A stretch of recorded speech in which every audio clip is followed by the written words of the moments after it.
ሁሌም አንድ ነገር መርሳት የለብንም። በተለያየ ቦታ እናገራታለሁ የምንኖረው ንያችንን ኢነመል አዕማሉ ቢንኒያት ማንነታችን የሚቀረጸው የወደፊት ህልማችን የሚቀረጸው ማንነታችን የሚገነባው በንያችን። ይሄ ረመዳን ኢንሻአላህ እኔን ቀይሮኝ ይወጣለሁ፣ ከአላህ ጋር አስታርቆኝ፣ ከቁርአን ጋር አስታርቆኝ ይወጣለሁ፣ በቃ ሌላ ሰው ሆኜ ይወጣለሁ በአላህ ፈቃድ ብለን እንነይት።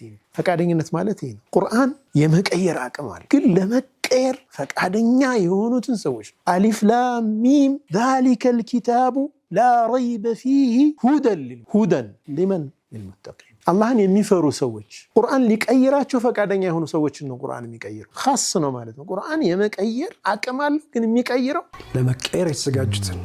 ረመዳን ደግሞ ኩቲበ ዐለይኩም ሲያም ከማ ኩቲበ ዐለ ለዚነ ሚን ቀብሊኩም ለዐለኩም ተተቁን ሁደን ሊልሙተቂን።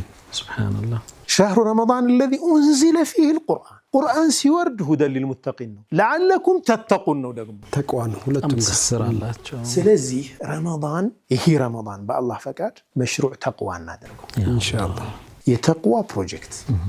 እኔ በዚህ ረመዳን አሁን አላህን በተወሰነ መልኩ ምፈራ ሰው ነኝ። መቼም እያንዳንዱ ሙእሚን ራሱን ተቅይም ሲያደርግ እኔ አላህን አልፈራም አይባልም፣ ግን ሌቭል አለው አይደል?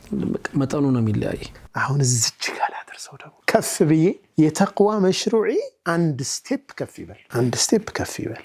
ለዚህ ራሴን ልስጥ፣ በቃ ለረመዳን ልስጠው።